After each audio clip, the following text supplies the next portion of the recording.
Council meeting to order. Do we have roll call, please? Iverson. Here. Schatzinger. Here. Reamer. Here. Gallops. Denkert. Here. Gotsky. Here. Sorensen. Here. Split. Here. We have a quorum.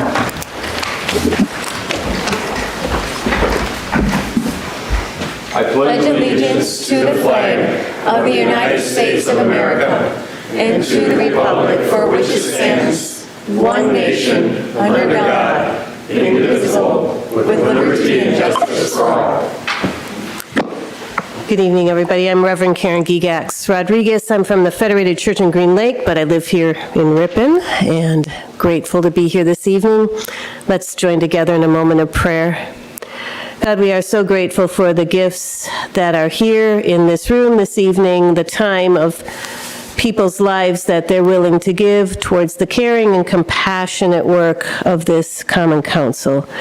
Bless what is done here this evening, inspire and guide and direct through the discernment of those who are gathered, and may all be done with a sense of community in our hearts. This we pray in Jesus' name. Amen. Amen. Thank you. Thank you.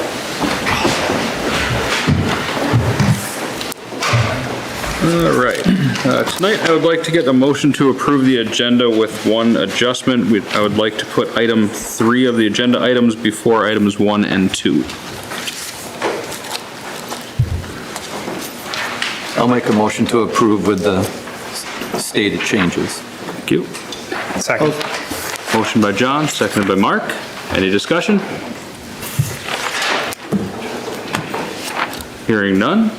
All those in favor of approving the agenda with the changes, say aye. Aye. Opposed? As approved.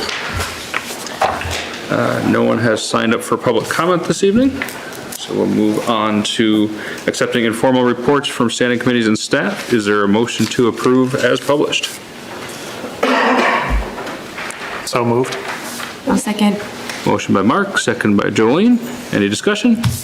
I'd like to discuss the police department report. Police department? Yeah. Okay.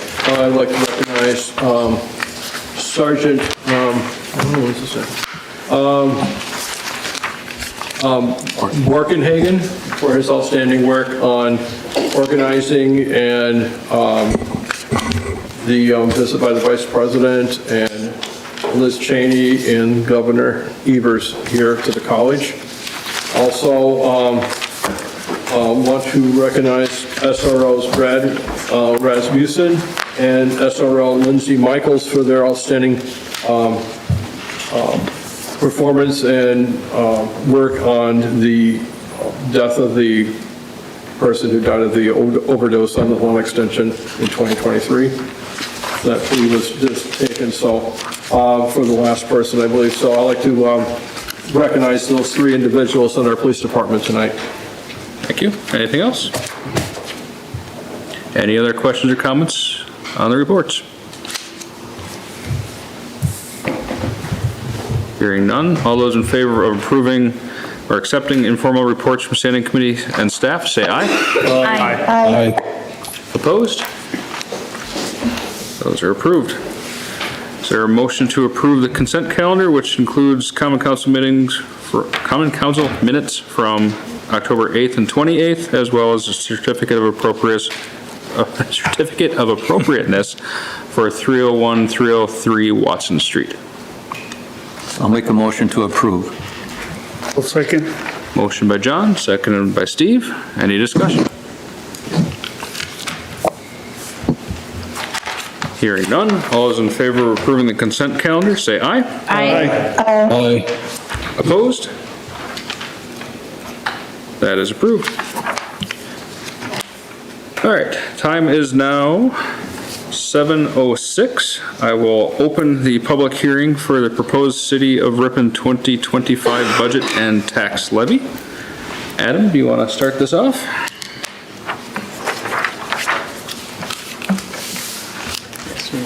Need the monitor?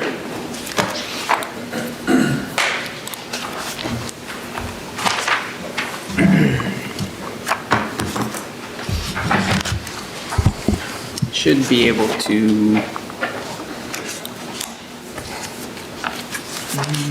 see here.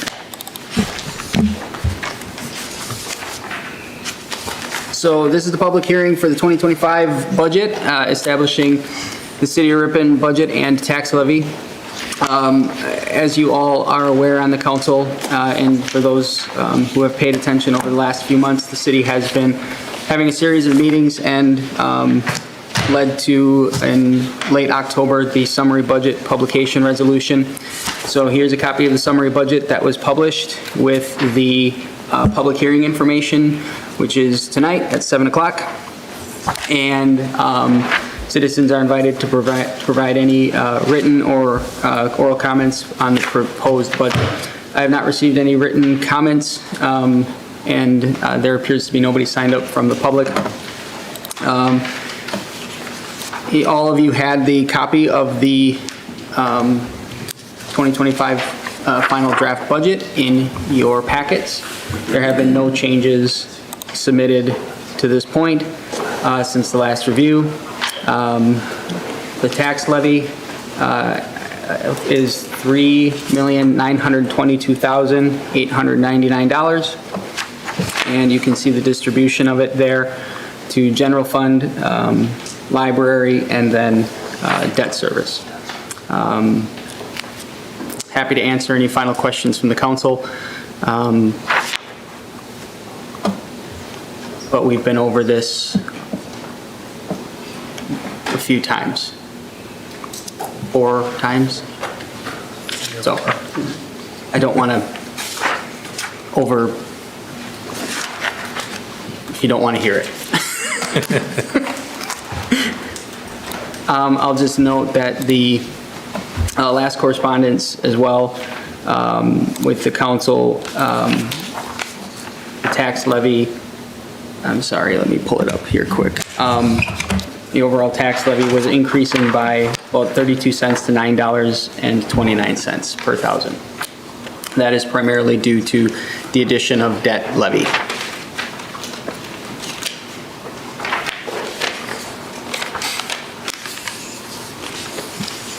I don't know what else you want me to say. That's fine.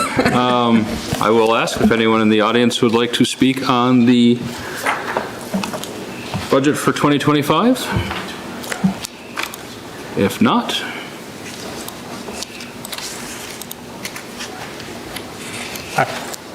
This is just the public comment. yeah, the council still has the opportunity to discuss item number 1 on the agenda items.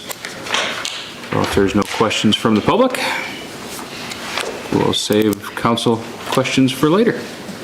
All right, the time is now 7:10. I will close the public hearing on the City of Ripon 2025 budget and tax levy.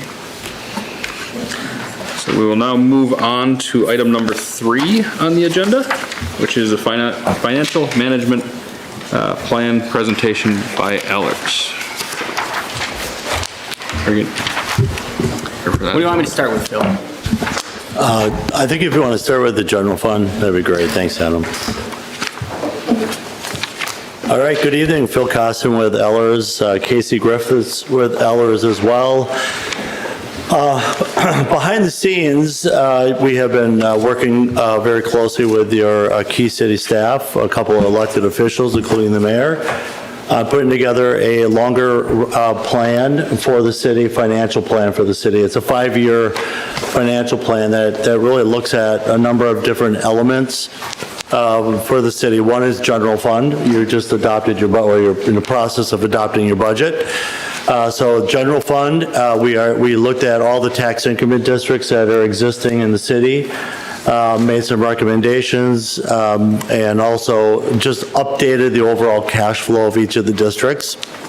We also took a look at your capital project list, which is extensive, including the DPW building that's forthcoming, to take a look at, make sure that what was being proposed over the next 5 years worked for the city and could fit within your kind of budget constraints that every municipality has.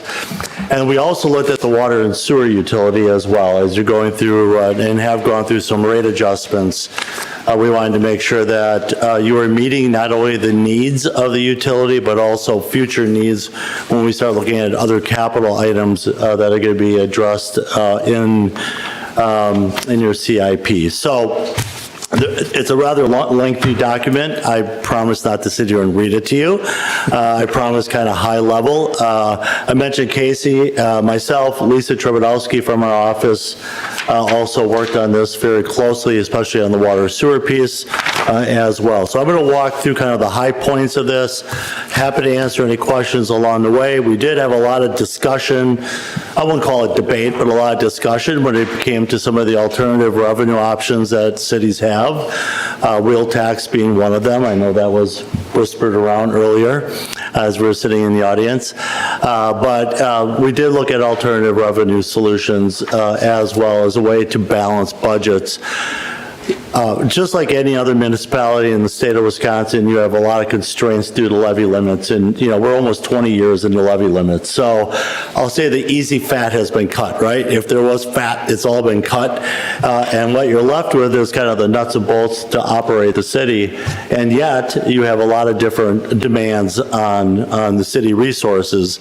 You have to keep up with capital. That's why we look at the capital list. You have to keep up with your staffing and operations, and you have contracts to uphold, et cetera, that will put strain on the financials of a city. And then you operate utilities, and they have to be operated really as enterprise funds, as kind of like their own little profit centers as well. Hopefully, a decent rate of return on those. So the challenge with all of that is to try to build it into a plan that makes sense long-term, and there's a lot of verbiage, but also a lot of numbers in this plan that we'll touch on as I go through this.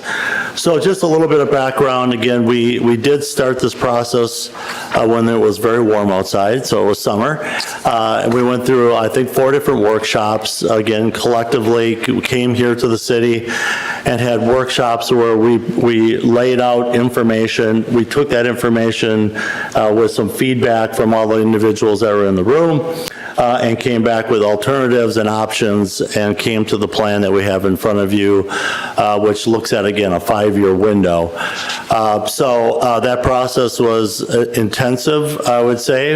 In each session, it was a couple hours long to make sure that we met all the obligations or got all the recommendations that we expected to hear from the different participants in the room.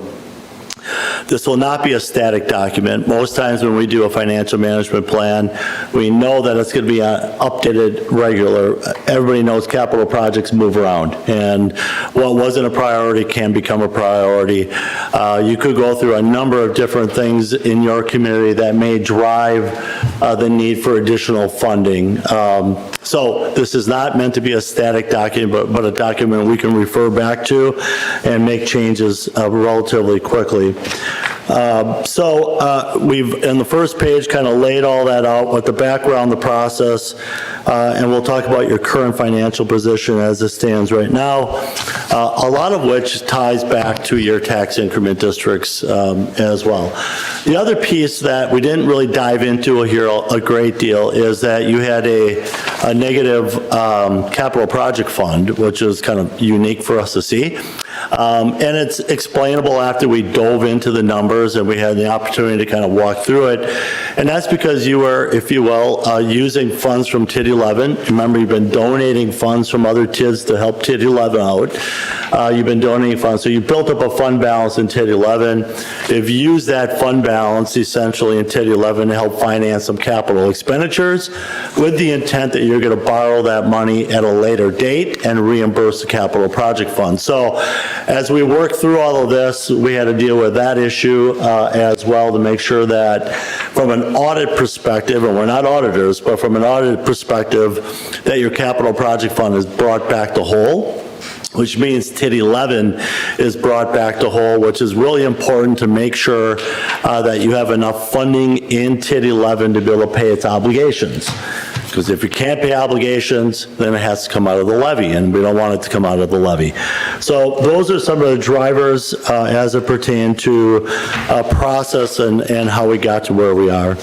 I can tell you that you are in a good financial situation when it comes to things like borrowing capacity. We do make some recommendations in here as well, and I'll touch on that later on about some policies that we think the city could benefit from. They are policies that a lot of the rating agencies, and you're rated by Moody's Investor Service, that they want to see as well. As they go through and look at rating a community, they would like to see you have policies in place as well. So if you go to the first table, next page, thank you.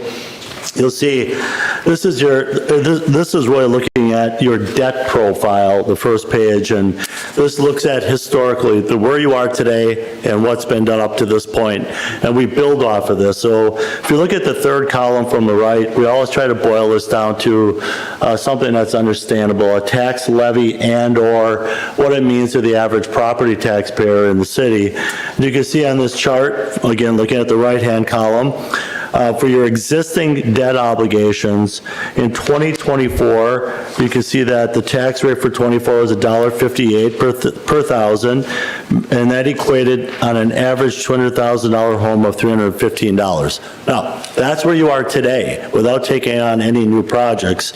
And if you look at the following, continue that down, you see that 315 drops to $293 down to $163, et cetera.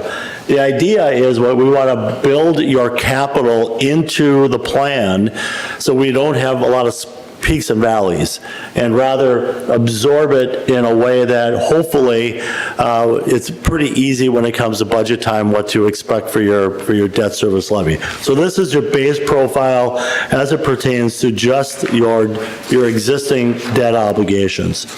The next criteria that we always look at, or the next element that is really critical, is what's happening as far as growth in the city. And we have a couple of different charts here. Table 2 is your TID-in value. TID-in value just means where is your total value of the community outside the districts plus inside the districts. And you can see, if you look at the table and you look at where it says average change, you can see that you have really seen a pretty substantial growth in the city, about 5.78%. Yet what we don't want to do is project that going forward. That's pretty high level growth. And a lot of that has really come from economic growth, just property values increasing versus new construction. So our goal here is to use a number in the financial planning models that we use that is a little bit easier to understand. And so we use really a flat rate of about 3%. Growth going forward. So when we start projecting things out, we're using a 3% growth factor as opposed to what you've seen over the last 5 years, which has been closer to 5.5%, almost 6%. So these are all important elements that we kind of build the plan off of, just to make sure that we're not overstating growth or overstating revenues.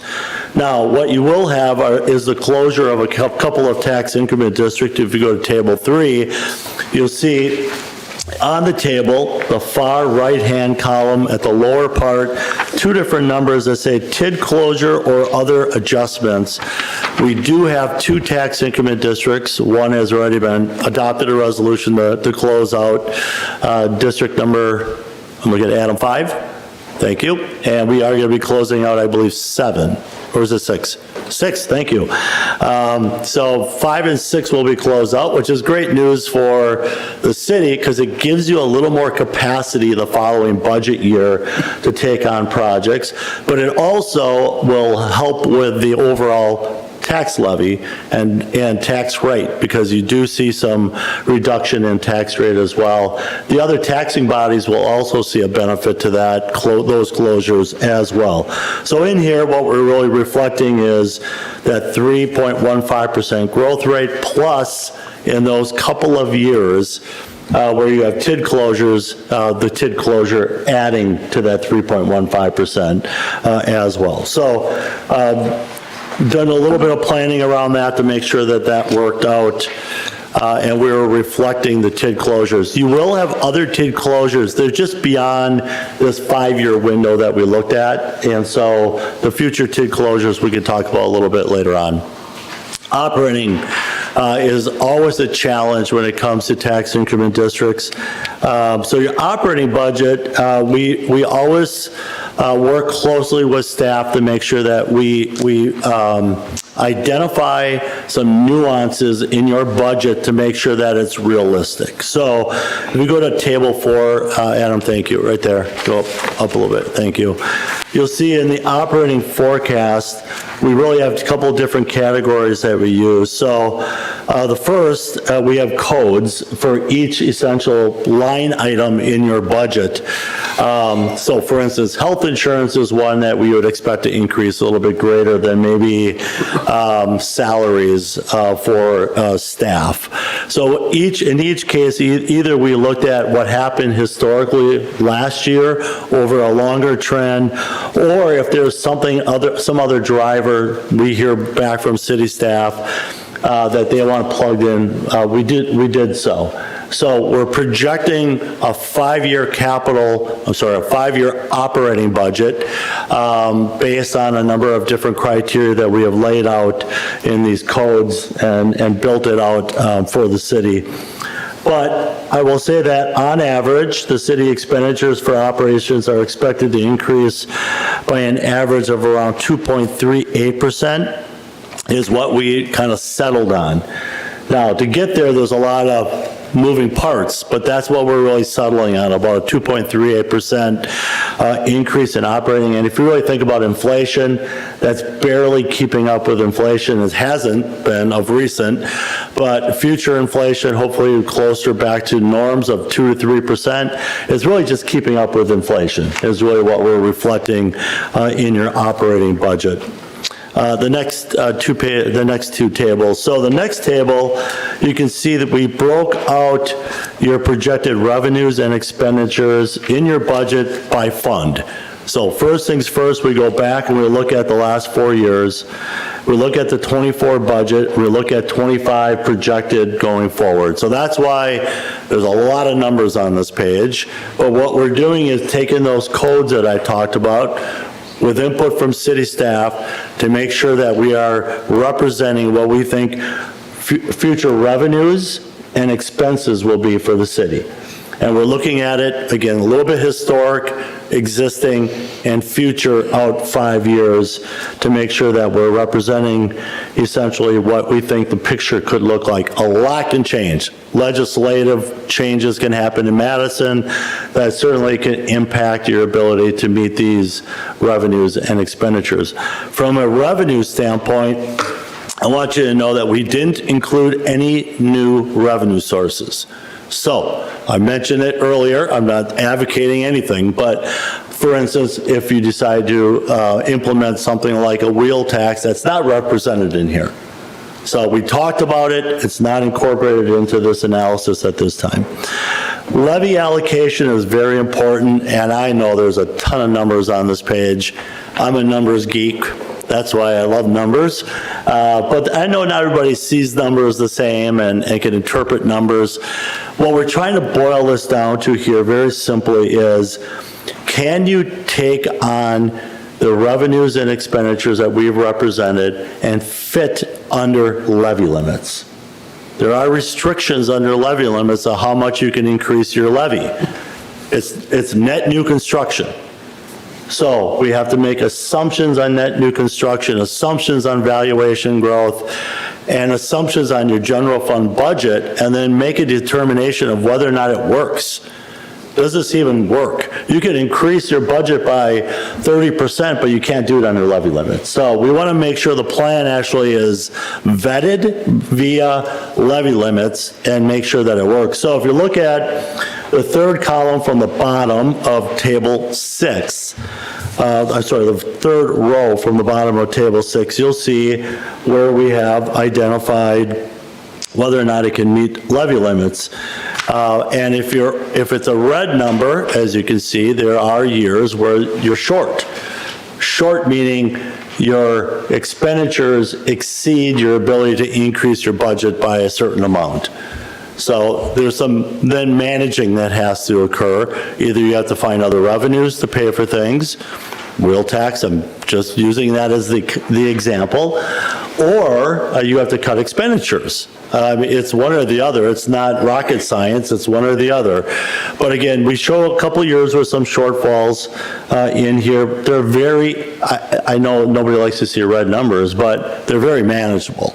That's the first thing I will say. They're not, $1 million every year, we got a huge problem. They are very manageable numbers, and what can change that? A lot of things can change it, including what happens with net new construction. We're using 1% here, net new construction. If it's 2%, that goes away, those red numbers. So the idea here is this model is built, we'll actually plug in real numbers each year to help you sort out whether or not your existing budget meets the levy limit requirements that are laid out each year under levy limits. Okay, so again, in our mind, again, this turned out very manageable, even though there are some wish list items in here, it's very manageable. If we go to talk a little bit more about capital, if you go to 4.3, thank you. We identified, and not to scare everybody in the room, about $43 million in capital expenditures. Now, that's not just general, that's water and sewer, TIF, it's everything. Keep in mind, a lot of that, or a big chunk of that right away is the DPW building, but we're looking at over a longer time period. So it's not insignificant, it's all your road projects, it's equipment, etc. So we're looking at somewhere around $43 million over a period of time, with about half of that being done over the next couple of years. If you go to the next table number 7, Adam, we have kind of built out by year what your capital requirements are to meet those criteria. You can see in 2025, you'll see where it's a relatively large issue, about $10 million. That's the DPW building, along with a few other projects. And then each year after that is really primarily dealing with equipment and roads. That's the primary focus of the subsequent years that we have built out. So again, we're building out a capital plan for the city as well. If you go to the next table, what are the constraints around capital? Well, the biggest constraint around capital is, can you actually do it? Can you actually finance it? And so we have to look at borrowing capacity. And so you're rated, as I mentioned earlier, by Moody's Investor Service. And Table 8 shows what it would look like if you borrow for all the projects that were identified in this capital improvement list. And you can see our goal always is to make sure you have flexibility in the future for other capital. We don't want to see you ever above around 65%. There's one of your older persons that are online that says 50%, I think. So, but yeah, we want to make sure that this is manageable again. And you can see at peak, we're about 58% of your borrowing capacity being used. What is borrowing capacity? You can borrow up to 5% of the total value of the community as general obligation debt. So 5%, doesn't matter if you're Ripon, Milwaukee, or Pittsville, it's the same calculation. 5% of the total valuation is what you can borrow. And with everything you have existing, along with what's projected, we get to a little under 60% of that borrowing capacity number. So again, we think manageable, but a lot of this will be dictated by growth. So as you grow, if you grow a little bit more, that'll add to the ability to borrow more money if you choose to, and free up some capacity, so. And I'll just add, so like the equalized value over the past couple of years has been rather erratic, and when you see 8-12% increases in equalized value, that certainly impacts our ability to borrow more money, but we're not used to that. That's usually in the 2 or 3% or less, depending on economic factors, but the equalized value has essentially exploded across the state. And you can sort of leverage that to enhance your debt capacity, but we're still understanding that that may not happen forever, right? You can't predict 12% every year like they did this past year. Yes. So when we talk about the percent of borrowing limit, that would be borrowing money, financing money for our planned capital projects, Correct. but not taking into any account any other funding that we would find with if we have grants or we have other matching funds or anything else. So this- Yeah, we've accounted for some grant money in this when it's known. So when we went through the capital list, we broke it out between some items were cash, to be cash financed, if you think like a copier or, some things are cash financed, some things are borrowed if it's a major road reconstruct, a DPW building, those kind of things. And then we did, we think there is going to be true offsetting revenue like grant money to pay for a portion, we did pull that out as well. Okay.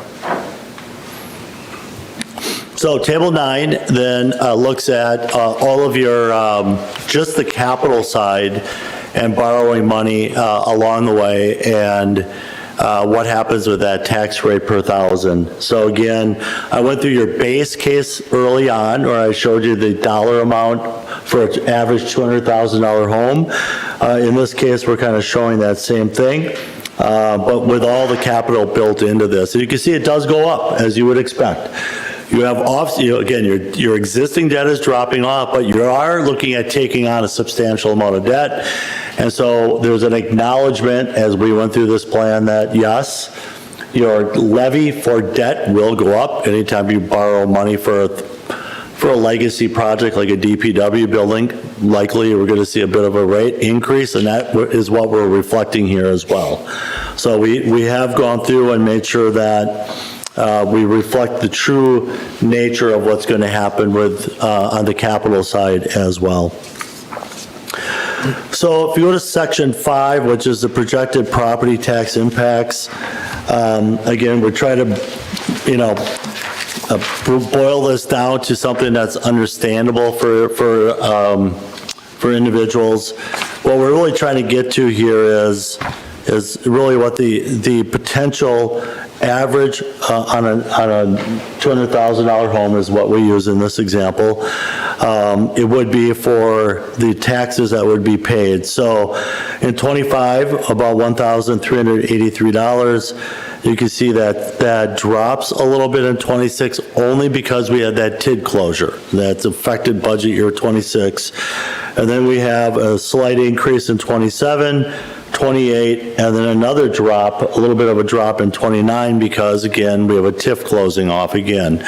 So again, our goal here is to make sure that when we went through this, one, does it work financially from levy limits? And two, a bit of a gut check through the whole thing to make sure that we're not seeing massive increases to the property taxpayer through this process. And I think we were able to achieve that through this longer range plan. On table 11, we do more of a deep dive into levy limits here, again, to make sure that it fits under levy limits. Again, there's a lot of numbers on this page, but again, our goal here is to not recommend anything, working collectively with staff and elected officials, not to approve anything that doesn't work financially under levy limits. So that's our goal through this process, to make sure that works as well. Any questions up to this point, or I'm going to jump into a quick summary of 6? Yes. Got a question for you, Yeah. Mr. Carlson. I was looking at here, a couple of things. So on table 8, the general obligation debt capacity, if we do this plan, we're going to bump right up to 54, 53, 52% for a number of years, really until like 2030 or so. And then it starts dropping off, kind of almost on like a slide at the playground. Is that because that we're paying this off, or what? Well, you're paying off the debt, you have a little bit of growth, but we're only looking out, Doug, at 5 years. 5 years, don't know what's going to be at. So 29, 30, 31, I don't know. I've been around long enough to know capital projects don't disappear. They keep, they're around. Keep going. So, we looked at a 5-year window, and that's why you see the slide at that point. Okay, so then I have another question here on table 10, just so I understand this. The thing that we're looking at, proposed possible tax increase on a $200,000 house next year would be about $1,383. By 2029, that might, because of this debt, go up about $31. It's not just the debt, it's operating and debt both. Right, Yeah. only $31. Right. So only $31 on that mythical $200,000 house. So if you have a $400,000 house, that's Double that, about yeah. $62 Yeah. for taking on this debt for the capital projects we need in the city, the equipment, the buildings, all that stuff. And operating budget as well. Operating budget as Yeah. well, yes.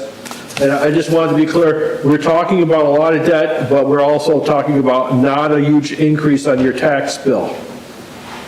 A little bit more every year, and that's what I just want to clarify. Yeah, and it'll be an ebb and flow a little bit through it, just because when you're taking on debt versus debt being paid off, and again, if you have a spike potentially one year in your health insurance, that'll impact us a little bit. So but that's the goal here, is to kind of stabilize it. There'll be some slight increases. I think the biggest thing to recognize is that, there is a chance that in the future, with levy limits and the restrictions set and being very conservative in the projections here, that there's still going to have to be reviews of cuts and or additional revenues, Yeah. right? That is and we've talked about wheel tax being a separate thing, and why that's important to keep it separate. But beyond that, there's likely going to be a day where if things don't pan out or we don't have net new construction going a certain way, right, we have to make decisions annually in the budget process like we do with the tax levy, with the tax rates to make the best decision for the community at that time. So that just is, this is kind of a projection. It gives us a guide, but obviously it can change in a flash. Obviously, shared revenue increased last year, which certainly helped, but as I think the report says, I've told you all, that is a 2-3 year fix. And we are right back to where we were a couple years ago, just based on how municipal finance works for budgeting in the state of Wisconsin. Oh, thank you for bringing that point up. I wasn't going to belabor that, but yeah, it does say that nice little shot of shared revenue, couple years, and that's it, and then we're kind of back to where we were again. Now, if the interest rates go up, kind of makes this plan very untenable, doesn't it? I don't know, it changes it a little bit. We're very conservative with rates we use for capital borrowing. Okay. We've already built in a little room in here in case market moves up. Okay. So I would expect the opposite in the short term, but we'll see. Okay. Yep. All right, thank you. So we did a little analysis. I know I don't want to take up your whole night on each of the tax increment districts, because this is a very important part of the solution as well. As I indicated earlier, TID 5 and TID 6, fortunately, are at a position they can close out. 5 already has closed, 6 soon. It's a little bit of a debate here at times about, is it better to keep the district open and keep sharing revenue with TID 11 to make sure that it's really healthy and you can take on projects downtown, versus closing the district out, giving yourself capacity to take on other type of projects and increasing what you can increase your levy to. So, it's a fine line here. I think the idea behind this was, 5 and 6 would be closed in the short term, which will provide a nice boost and benefit under levy limits and allow you to absorb some of these other costs. And that was part of the thing too. It's like if we layer the debt payments and we can get creative on it and time it right, the impact is layered versus all at once. So we've talked about that. Yeah, I think, so that's 5 and 6. I'm not going to spend a lot of time in each one. 7 is probably the biggest challenge for the city at this point. What we have recognized in here is the city does have the ability to do several extensions to the life of the district, up to 6 years if you would like, which we'll have a discussion about at a later date, whether or not you want to pursue that. And that'll enable the city to hopefully reimburse back some of the costs that have been incurred in TID 7. TID 9 currently has a positive cash flow in it and is paying a portion of the 22 water revenue bonds and sewer bonds, so that's a positive that's coming out of tax increment district number 9, and we prefer not to see that district close because it is paying back some of the debt. TID 10 is actually in decent position as well. 11 is the downtown district. I could spend hours, and so could Lud, talking about the downtown district. Sorry, Attorney Wirtz. And, but, you've revenue shared from multiple districts to build up a fund balance in 11, and that fund balance is substantial enough to actually be able to absorb the rest of the debt that is attributed to TID 11. That's the good news. It's going to pay for itself with some help from the other districts, but it will pay for itself and it will close out. And you actually have some funds available in that district potentially to pay for some capital that you have as well. TID number 12, industrial district with a positive cash flow. Again, some of these districts have been targeted as ways to pay for some capital expenditures as well, or contribute to some capital projects. So we don't see that any of these are going to close in anytime soon. TID 14 also with a positive fund balance.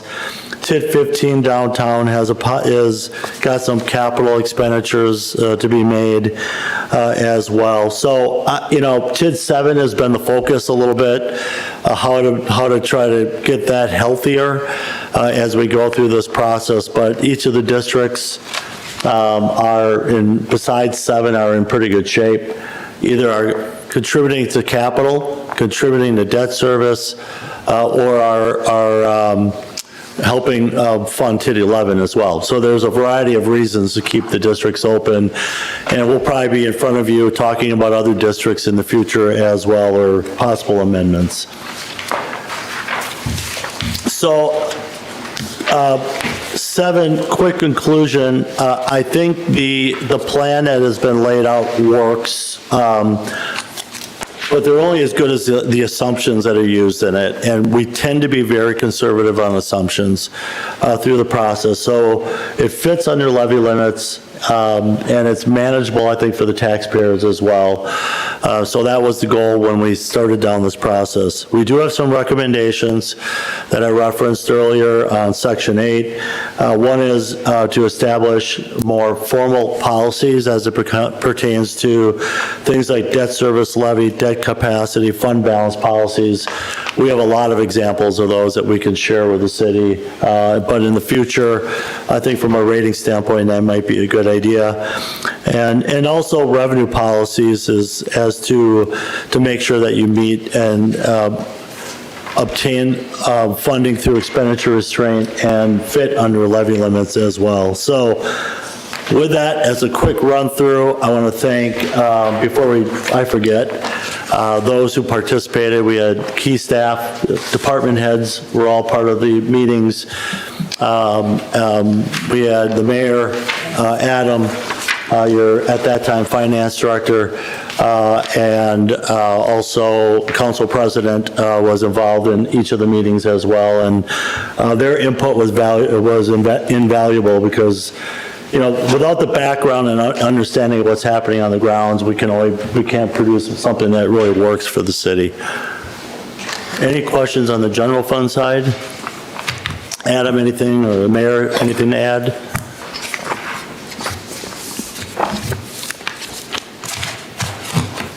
We also have a whole nother presentation. I'm really going to cut to the chase on this one. That gets very detailed into your water and sewer utilities. And in here, our goal was to make sure that, as I stated earlier, these are enterprise funds and really meant to be operated as standalone businesses by the city. And just to make sure that you establish rates over the period of time that we've analyzed here that meet the obligations of both the water and sewer utility. That's a challenge. Water utility is PSC regulated. There's always certain things that you can and cannot, there are certain things you can and can't do with the water utility. Much more flexibility when it comes to sewer utilities and how you deal with them. Yes? Before we go on to the other one, you said that in here, the policies, consider alternative revenues. Yeah. And I thought you said you were going to talk about alternative revenues. We talked about, what I was referencing, in our meetings, we talked about alternative revenue options.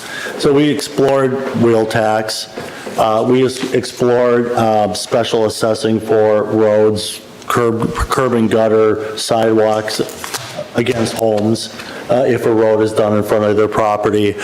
We explored street light utility as another option. We explored at the time transportation utilities, which are off the table now. They're not allowed under the state Supreme Court came down. I think it was the Supreme Court that came down, and we can't do transportation utilities. So we did explore with staff and with the mayor and the council president different options that may be considered for execution as an alternative revenue to come in. The only one that I think people felt remotely comfortable pursuing or talking about was the wheel tax. And so we did look at a number of options.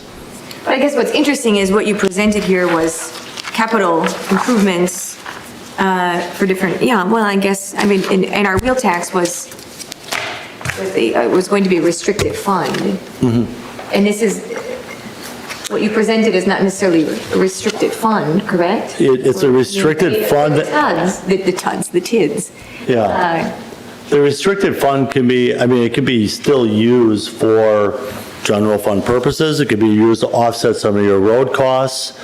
It could be used to beef up your annual road maintenance program. It could be used for a number of functions. We talked about all those as part of our discussions. In fact, we had another set of numbers that included wheel tax as well. At the time that we were producing this, it was, I think, the consensus of the group that we didn't want to present something that had not been acted upon by the council as an option. So my point was, we looked at a lot of different options as different revenue sources. The only one that had, I think, any traction at all at the group that we met with was a wheel tax.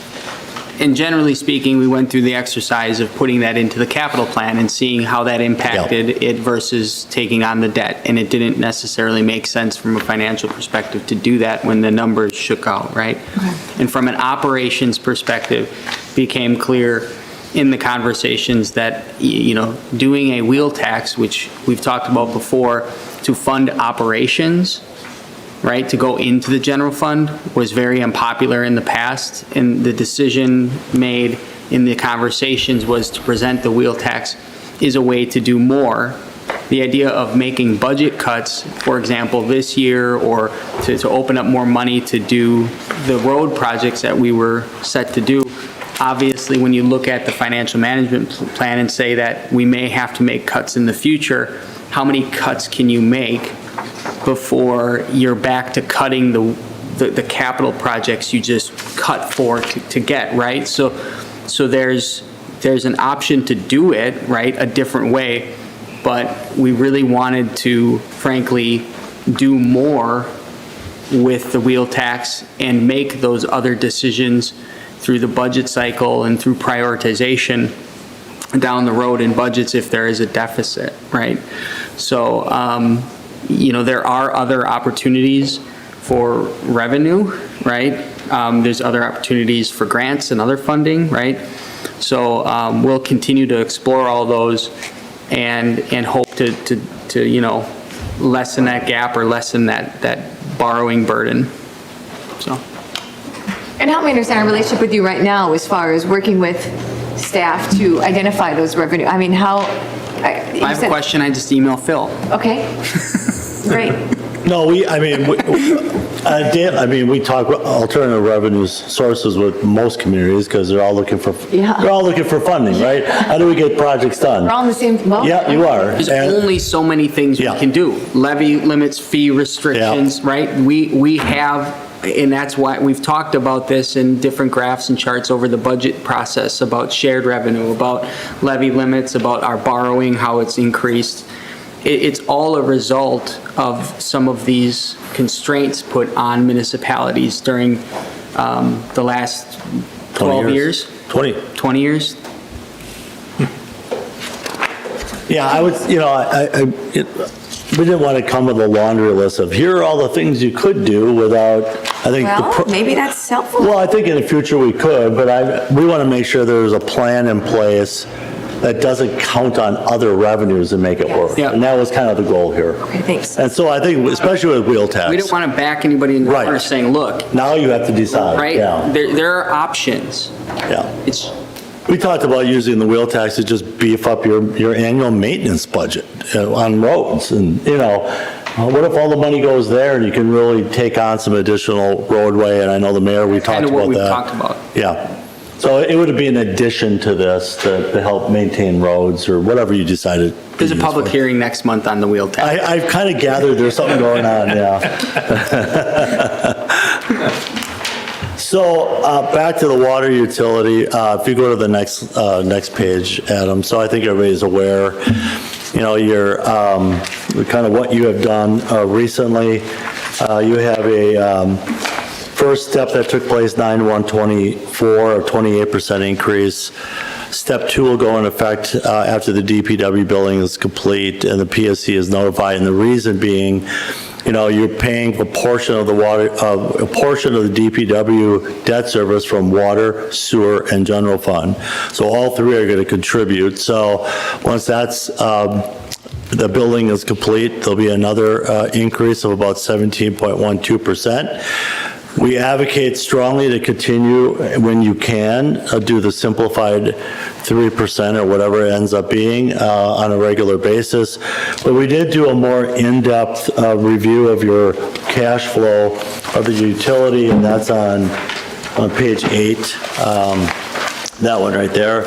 And I know there's a lot of numbers again, but if you look at, we do project another potential increase in 28, another one in 31. Those are those green lines on top.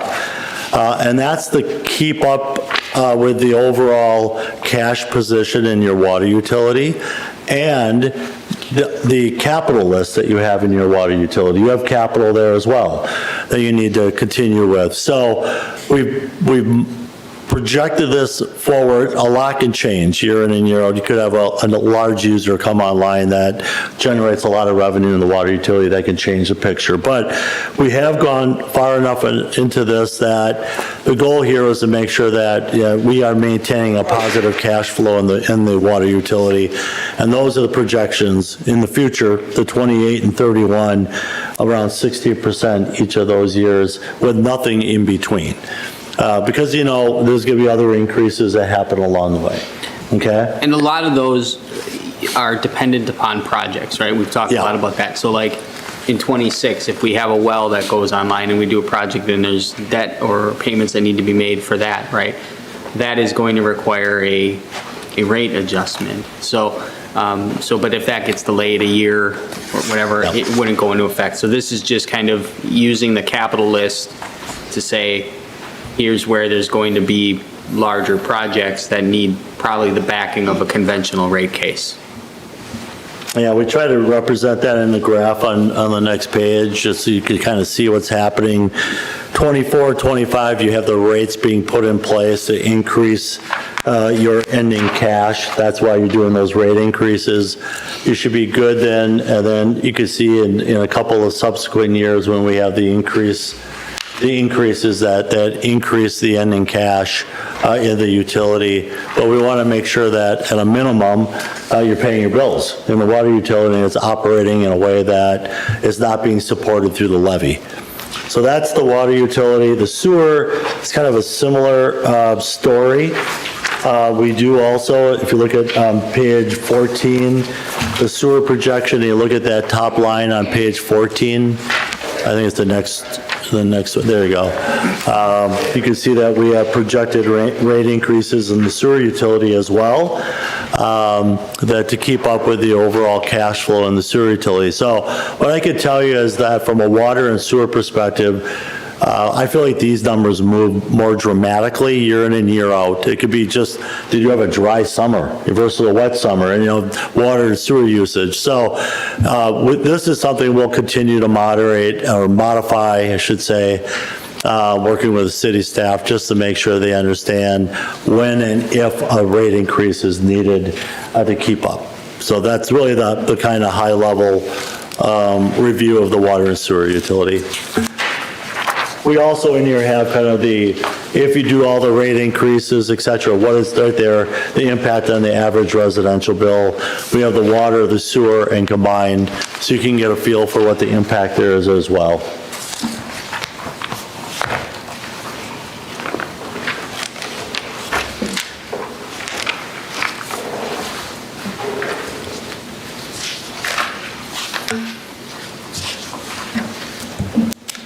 A lot of information in a relatively short time, but I know I've been up here for a while, but it seems like a short time. Just I'm reading this on page 18.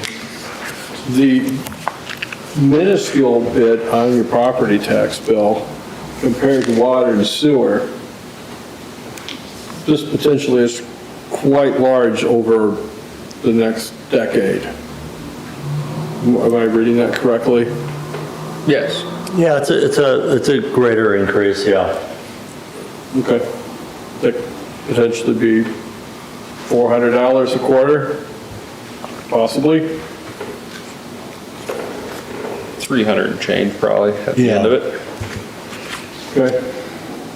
And that's, One thing you have to remember is the city acquired the water utility back in 2007 or 8, and there's only been one rate case, full rate case in that time before this year. Yeah, there was an agreement in place, Attorney Wirtz may know a lot better than I, but I believe there was the referendum to purchase the utility included a moratorium on rate increases for a period of time. It was 3 or 5 years or something like that. Yep. So the city kind of fell behind during that point. I do recall reading some minutes in which that was discussed in 11 or 12, 10, 11, 12, and no one on the council at that time wanted to go forward with a rate increase. And so it was tabled and that was it. And that put us behind right then. Yep, that's correct. So while these increases are steep, we're trying to make up for 15 to 20 years of falling behind. I agree. I totally agree with that. So I'll just, We got it. We all want clean water. and a lot of the capital projects from a road reconstruction perspective are relying upon the utilities to help fund it, right? So in this year's budget, the rates in the fee structure are, there's recommendation of 15%, right? We have selected 9% to put in because we have to do the industrial study and do a cost of service adjustment for industries. So we're starting with a 9% across the board to begin helping fund and put these utilities in a better cash position to fund the capital projects that are upon us, including roads, the DPW facility, et cetera, right? So some of the suggestions are, we have flexibility. We just need to, kind of look at it and make the right decision. And maybe it's not 15% and 5%, maybe it's 10 and 10, right? Or whatever, right? And to get us to a position where we can afford and have the financial backing to do the things that need to get done in the capital plan. Obviously, that's a council decision.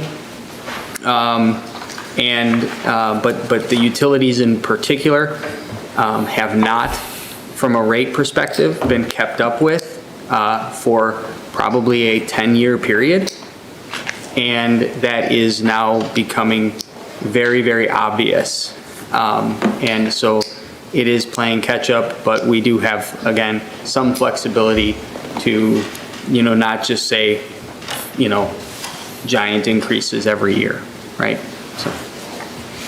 Is the current status, because water and sewer are supposed to be an enterprise fund, correct? Where they are sustainable through their, the charge that Yes. the users have. Is it currently that those water and sewer departments are being funded through the general fund where they're pulling money from other operations funds to use them? So they're not standing alone as they should as an enterprise fund? It's backwards, It's backwards from what it should be? yes. Yep, Usually it's the opposite, yep, Okay, thank you. at least for the sewer. yeah. Yep. Yeah, you should have a rate of return actually built into your rates as well for water, and you're not even meeting the kind of the baseline number, so. We're trying to solve that. Yep. As part of this. Steve? It's just a hypothetical question, but how are our water rates and sewer rates compared to other communities? We just did the rate increase, and we compared ourselves to our peers, and we were still lower than, across the board than our peers. So Okay. Well, just so our taxpayers know what's going on Yeah. here it's some, compared to other know, communities. Yeah. It's data you can get pretty easily, and we do that for a lot of our clients, just say, just so you know, with the rate increase in place, this is where you are compared to your neighbors. the big thing though is we can compare rates, but we also then should be comparing facilities and investment, right? Because if we don't have a new well for 25 years and they have 2 new wells, but they're paying Well- a 10% more, that's not something we should, It's not apples for necessarily. apples though, because our population is not as big as some other communities. So, We compared to communities of various sizes, smaller, that's okay. bigger, newer, older, all right, and across the board, we were lower. good. But we do have some major capital projects that we have to do. We need at least 1 new well in the next 5 years. Upgrades to the treatment plant, so on. I understand that. Okay.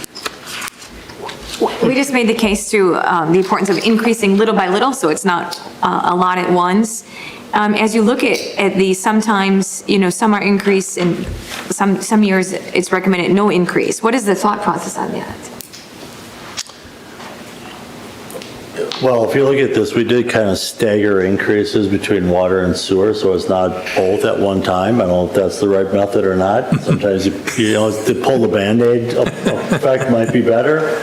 1 year and nothing next year kind of deal. So I don't know. This is primarily tied to the capital expenditures and when you need the money. Okay.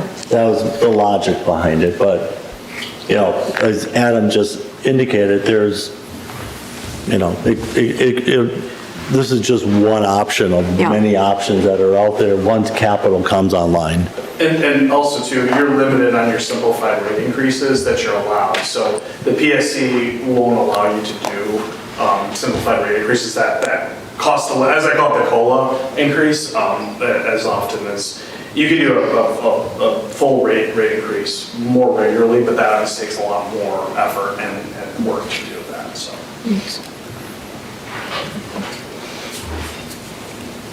Other questions? Thank you, Phil. Thank you, Phil. Thank you.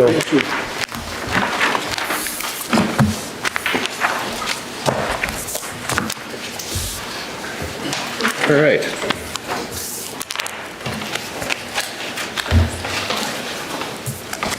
So that kind of plays into our next discussion, gives us good background as to why we're doing the budget the way we're doing it. We're going to move back to item number 1, resolution adopting a budget appropriating funds, authorizing expenditures, and levying a tax for fiscal year ending in December 31st, 2025.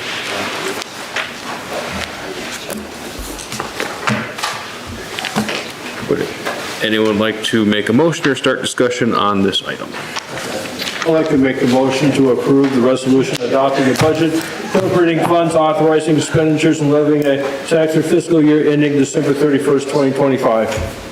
Is there a second? I'll second. Motion by Doug, second by Mark. Any discussion? Mark, you were gonna ask a question earlier on the budget, I believe? I did have a question, but I seem to have forgotten it. I should have jotted it down. Okay. Anyone else? Like Adam said, we haven't made any changes since the last time we spoke. And if no one else brought any questions to you throughout the 2 weeks? No? Okay. Oh, I remember. It wasn't a question so much as just a statement, which is overall, it looks like our expenditures have only gone up about 2% for next year's budget. And I just want to point out, just for everyone listening and for everyone here, that that is pretty good.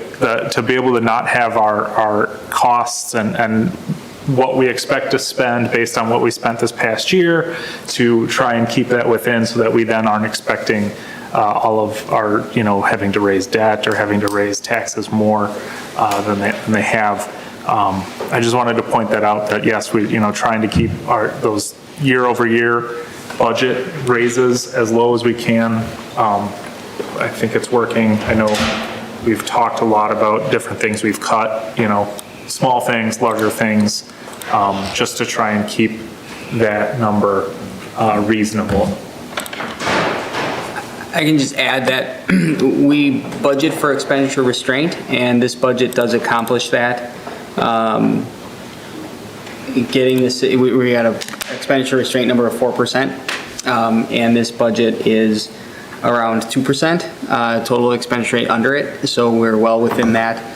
Less tax levy is going to support operations than it has for a very long time. There's about a 9% reduction in tax levy directed toward the operations. Shared revenue and transportation aid are up, so that is good in terms of our investment in infrastructure. It has grown dramatically. We continue to put that money back into maintenance of roadways and projects, smaller projects. Fully funds public safety, enhances economic development spending, funds park projects that are been in the plans for a long time. So I could go on about what is in the budget. I've talked for hours about it in front of you all, but it is a budget that addresses many of our community's needs, and a lot of them more aggressively than we have in the past.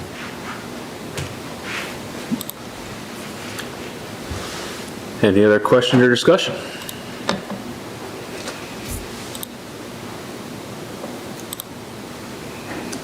One last time, any other questions or discussion?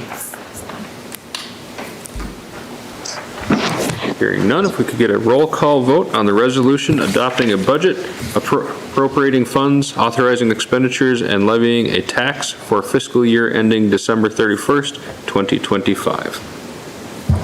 Iverson. Yes. Schatzinger. Yes. Reamer. Yes. Gallops, not here. Dankert. Yes. Gotsky. Yes. Sorensen. Yes. Split. Yes. Motion carries. Thank you. And now we're on resolution establishing the City of Ripon fee schedule for 2025. We reviewed this at the last meeting, just kind of as a general review. The final copy has been placed in your packet. Many of these numbers are used to create the budget that you just passed. There are very few increases from an administrative or like licensing type. There are increases, like we had mentioned, to sewer. So that was 9%. There's a 5% increase to the recycling fee based on the contract we have. And I'd be happy to answer any other questions, but generally speaking, we try to keep things stable. There are some changes to EMS fees. Those fees are recommended increases by with looking at peer communities and looking at what the rate is for certain reimbursements. So it's recommended that those be adjusted, although we never really get that amount for most of the rides we do. There's one increase in the shared ride taxi service for an agency fare, which doesn't require a public hearing. And a couple increases to connection fees for water and sewer connections. Other than that, happy to answer any questions. Any questions or motions? Are you looking for a motion to? Sure. I'll make a motion to adopt a resolution establishing the City of Ripon fee schedule for 2025. I'll second. Motion by Doug, second by John. Any discussion on this one?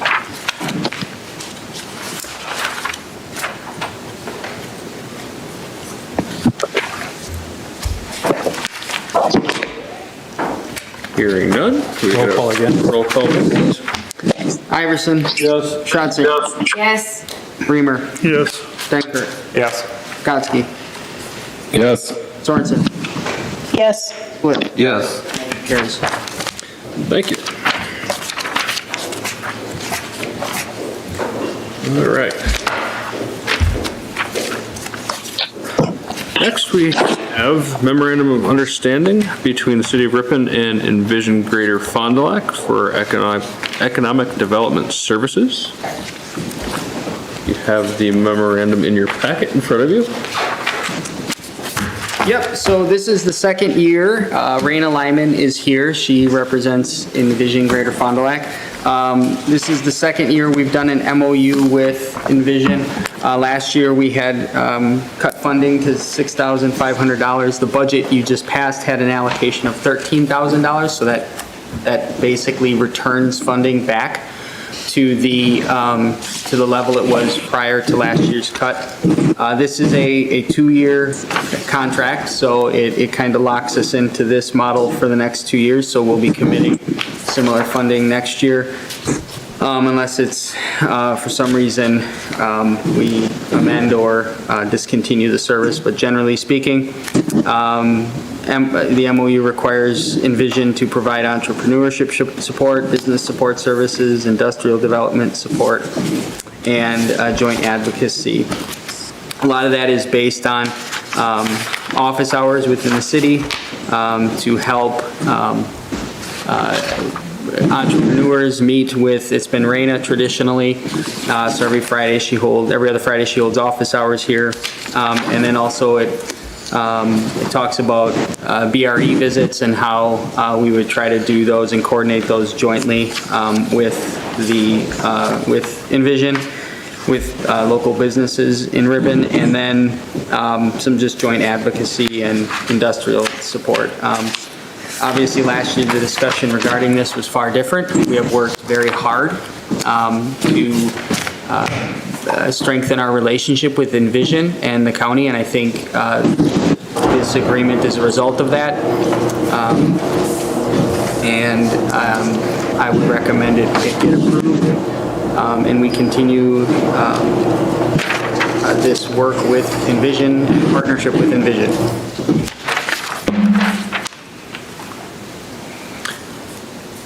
Any discussion or motions?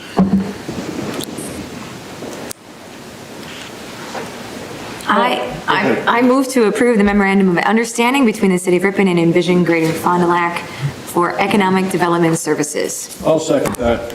Motion by Jolene, second by Doug. Any discussion? For discussion, you know me, traditionally, I really like to invite somebody, if they're here, to speak to the motion that is here, and so I'd like to invite Rena, if she'd like to come up. And just, well, first of all, introduce yourself, since you drove all this way, and maybe just give us an update. I know you've been coming to Ripon, as Adam just said, every other week, and is there anything else that you just want to share about the relationship between the city and Envision? It's been great to see the growth in this past year. Yeah, thank you, Jolene. So Rena Lyman, again with Envision Greater Fond du Lac. I am very proud to be here tonight and very proud of the growth of our relationship with the city of Ripon, downtown Ripon, Ripon Chamber. You know, last year was a different conversation, and I think it just came down to setting expectations, and we were happy to have the expectations, and I think Adam would agree that we exceeded them, and we will continue to exceed those expectations for the city of Ripon. So as Adam was alluding to, every other Friday, I spend time in the mayor's office. Thank you again. Lovely curtains, nice dusty pink. I love them. And working He decorated it. Yeah, I'd love to have them. Was born. So those conversations with entrepreneurs can vary from an entrepreneur who is looking to start up and launch in the city of Ripon, which has been quite common this year, or it could be a conversation with an established business owner who is looking just for maybe a different perspective, a different revenue stream. We're all looking for different revenue streams, and that has been lovely. We have our BRE effort that's been going on throughout the year. It was an interesting year for businesses. We see a lot of businesses across the county, so it's no different in Ripon, where they're investing more money in-house and more in innovative technologies and ways to serve that gap of job force and workforce. You know, we can't find the people, so can we invest in, you know, a better piece of equipment? So we're doing a lot of that work across the county and helping businesses get connected to capital in that regard. But yeah, I am so incredibly thankful coming to Ripon. I'm not going to say it's my favorite because I know there are other people who will watch this and they've pulled me to it. But I have really, really enjoyed getting to know Ripon and getting to know the dynamics and getting to know the history. I knew the businesses, but opening your door to Envision, I think, has just been an incredible, you know, first step, and I would be thankful for an adoption of the MOU. And Adam's not too bad. Thanks. Yeah, and Naomi and Mary has been wonderful too, and yeah, you have a wonderful staff at the city. They've been very welcoming. They've brought me flowers, they've brought me candies and coffees, and just been very, very welcoming. So thank you very much. Is that good, Jolene? Yeah. I mean, I can keep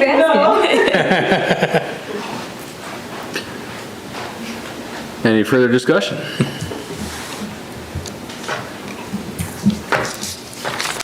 Hearing none, all those in favor of approving the MOU between the City of Ripon and Envision Greater Fond du Lac, say aye. Aye. Aye.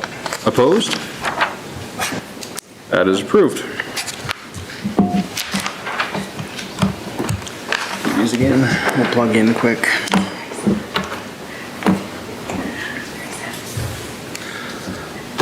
All right, moving on to our next item, Selfridge Park Playground Authorization.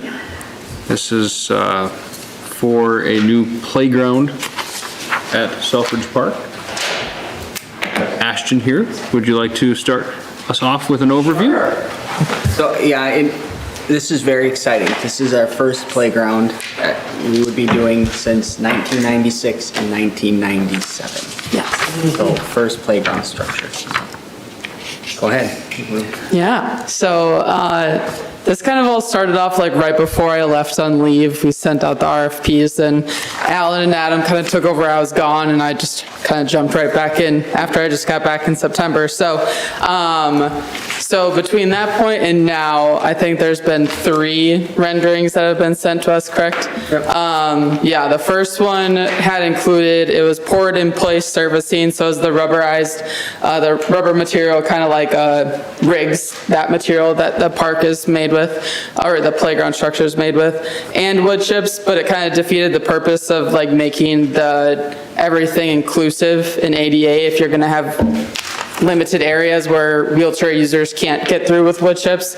So then we looked into just the poured in place. That was our second go about with the renderings. After that, I think it was, the cost was too high than what we would have liked. So we revisited it again and we took out a few structures, reconfigured it so there was less poured in place, because the poured in place is obviously a large cost of it. And last week we went to the Parks and Rec Committee, and there were also 3 different variations of the poured in place. So there was a singular color, there were 2 colors, and then there was the river. So in the rendering that Adam will pull up, there's actually a blue river that runs through the park. It is not a physical structure, but it is a play aspect in itself. Kids can run the river, they can hop along the lily pads. So it just adds a level of play, unlike, or in addition to the structures. So the smaller structure, that's for 2 to 5-year-olds. The larger one is 5 to 12. And then the swings as well. We have the younger kids, and then your typical swing. And then in that picture right there that Adam has up, those are animal prints. So they're actually, was it not pressed? What's the word for it?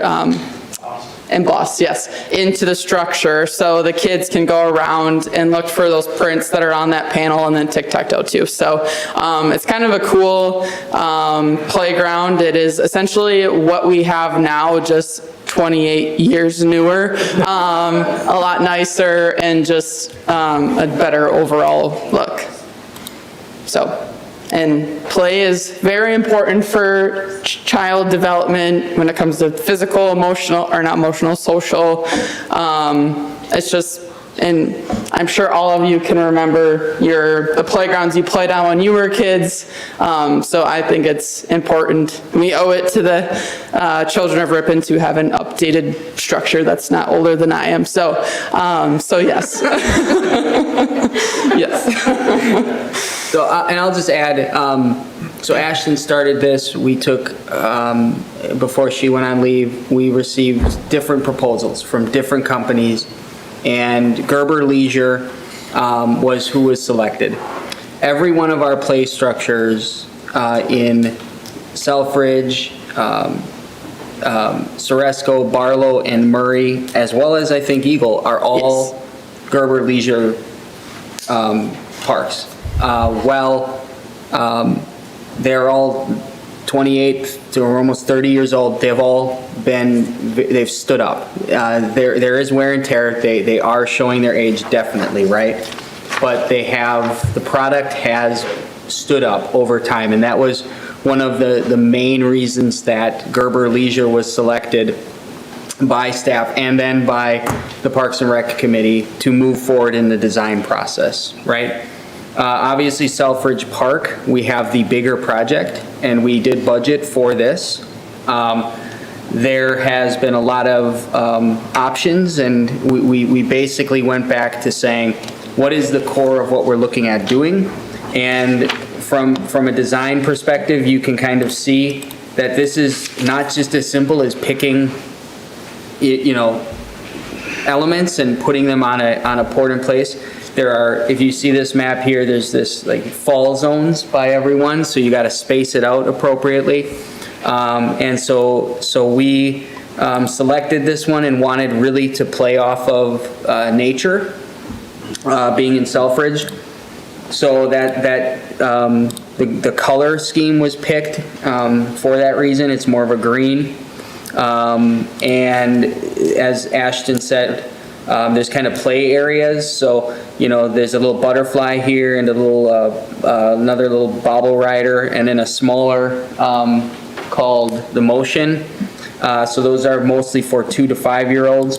And then your bigger treetop structure is from 5 to 12. So with the Boys and Girls Club coming right down the way as well, that is kind of the prioritization of why Selfridge would be selected as having a play feature close within a block of the new Boys and Girls Club.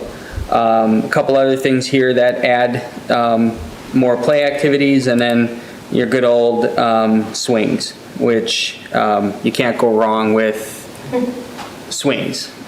So we really tried to keep it within a budget of $200,000 to $225,000. We'll continue to look for funding, grants and things. We've talked about that to help with the Selfridge project.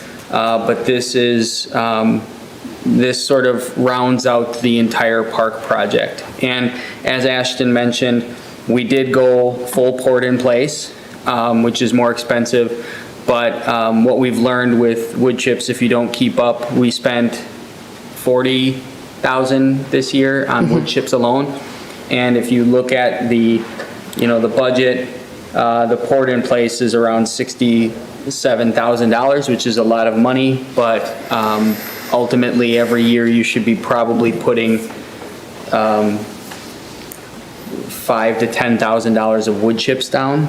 So this is significantly elevated from what we currently have, and frankly is the standard we want to begin setting in all of our parks. Steve? I got a question on that rubber mat that you have down there. Do you have to wash that? I thought you might ask that. It's very specific instructions. There's monthly maintenance cleaning, there's spot cleaning you can do. It honestly, hose off the entire surface to remove food, debris. Obviously, things are gonna get stuck on it. So I have a whole, if you'd like to see it, I have a whole packet here of how to clean the surfaces. So yes, you do have to, if you want to keep up with it, clean it so it doesn't. Okay, wear. second question was, But isn't your question, sorry to interrupt, how is that figured in to our pay structure and maintenance? Right, isn't that kind of your question? yeah, It'll be a part of the annual maintenance budget for playgrounds. okay, so you don't need a special machine to clean? No, you need a 10-inch brush and cleaner. And scrub your hands. That doesn't sound like You and I, fun. we can go down and scrub it down. I thought we got rid of the horse thing. Well, anyway. Yeah, you can also use a power washer. You just have to be careful. You can't, you don't want to get closer than a foot to then ruin the surface. So you can use power washer. You can actually use a carpet cleaner, like the ones we use for these, run it over the poured in place, so. And my second question was, are those, well, they look like kites, but are those made out of canvas or are those Yeah, the shade fiberglass or structures. something like that? Are What they was this? permanent fiberglass or are they It's canvas? like a canvas, yeah, Okay. fabric material. Yeah, so they generally have a warranty on everything. Those would stay up, and over time, they may fade, right, over a long period of time, but you can replace those canopy structures on the treetops if you need be. But you can also take them down every year, but we haven't gotten that far in terms of whether we want to do that, because I don't know how easy they are to go up and down. I was just curious because lately we've had 60-mile-an-hour winds here or there, and it was kind of like, okay. It's gonna fly away. We got a kite, all right, Doug? Well, I was just curious, well, how long do you think it would take to clean that surface? That's a question I can ask. I don't specifically know. I've never. I mean, I know you're not gonna do it, but I was just curious. You'd be surprised. And I might have to clean it. Go do it. So I mean, in some of the things, like, some things show different colors, and this looks different than what it will look like in real life. It'll be darker. So I mean, there's some decisions that still have to be made in terms of colors. You can go green instead of the beige, and on and on and on. Ultimately, you can, if you want to see this stuff in real life, you can go out to Riggs. They have it. Beyond that, there are, if somebody ruins it, right?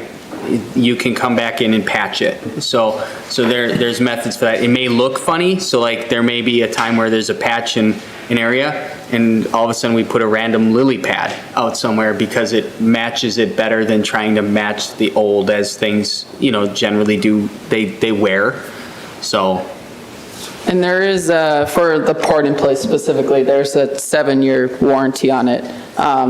Year 1 through 5, repairs or replace, they will repair or replace the affected area without cost to the owner. And then after year 6, it's 30%, they'll cover, or we would pay 30% of the repair costs. And 7th year, it's 60% of the repair costs for a port in place. The structures, it depends on which aspect of the structure, playground, because some of it's a 100-year warranty, some of it's 3 years. And there's a list under each warranty of what it covers, but it's very, very specific on each individual piece of the playground.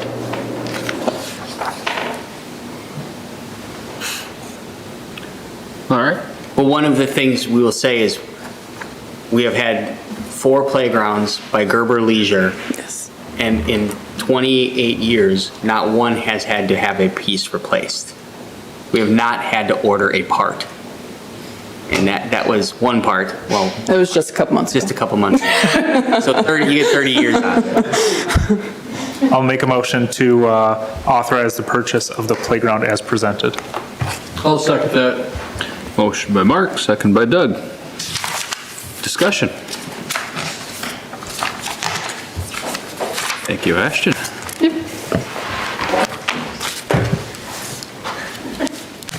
If there is no discussion, or no further discussion,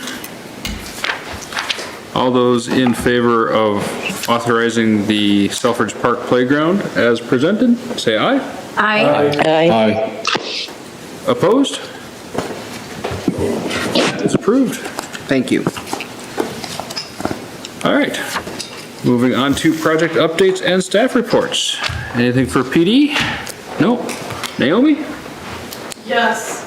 Apparently Jolene let me know ahead of time. So, I don't have a lot of stats. I did not come overly prepared, so I apologize for that. But the total number of voters registered in the city is 4,896. The voter turnout for the November 5th general election was 3,927, which means we had 80% of our registered voters turn out to vote, which is really good. I do not know completely the past history, but I do know that it is a really high number that we got on this election, so that was amazing. And I do apologize to anybody who had to wait in line. I promise you, in 4 years, it is going to be different. And Naomi, maybe you can share, I mean, that wasn't your fault per se. I think, if people think, oh, did you have less people volunteering? Was it laid out differently? No, I mean, that was, can you explain why? Take this one. This was a first presidential election with the new Badger books, Yeah. and it was a learning curve. We have learned from what happened, and we will do our best to avoid those problems in the future. Whether we're able to get more Badger books to do the registrations separately, but there are things that we have learned, and we will come up with a game plan for the next election.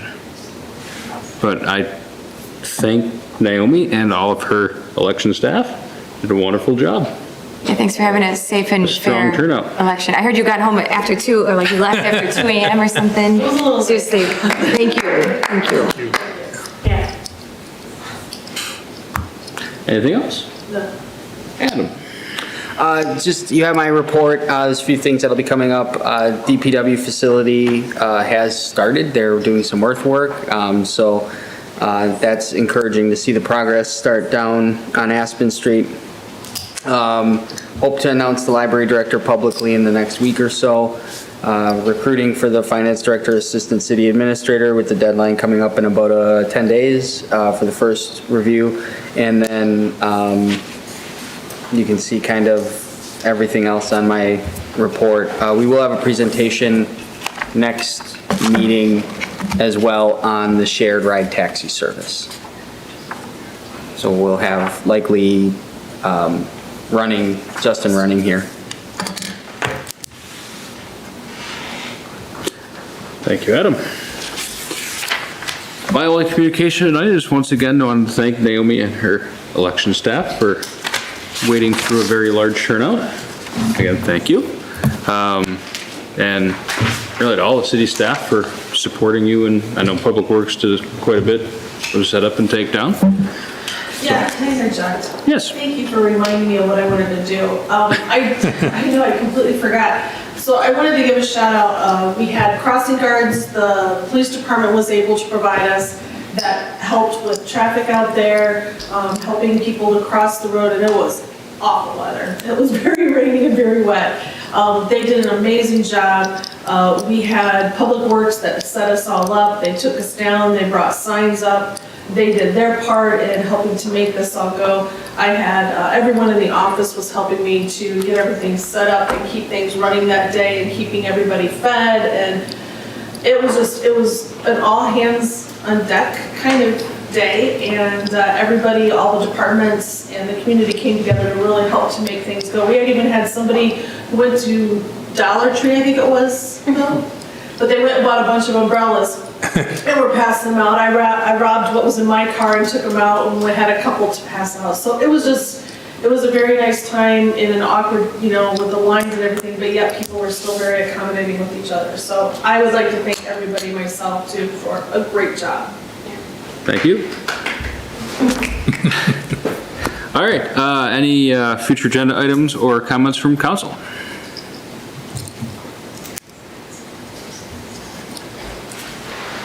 Hearing none. Unfortunately, we cannot adjourn to closed session as we do not have enough in-room council present for a quorum. So we'll have to postpone that till the next council meeting. So at this time, I will entertain a standard motion to adjourn. I'll make a motion to adjourn. I'll second it. Motion by Steve, second by Jolene. All those in favor of adjournment, say aye. Aye. Opposed? Adjourned at 8:30.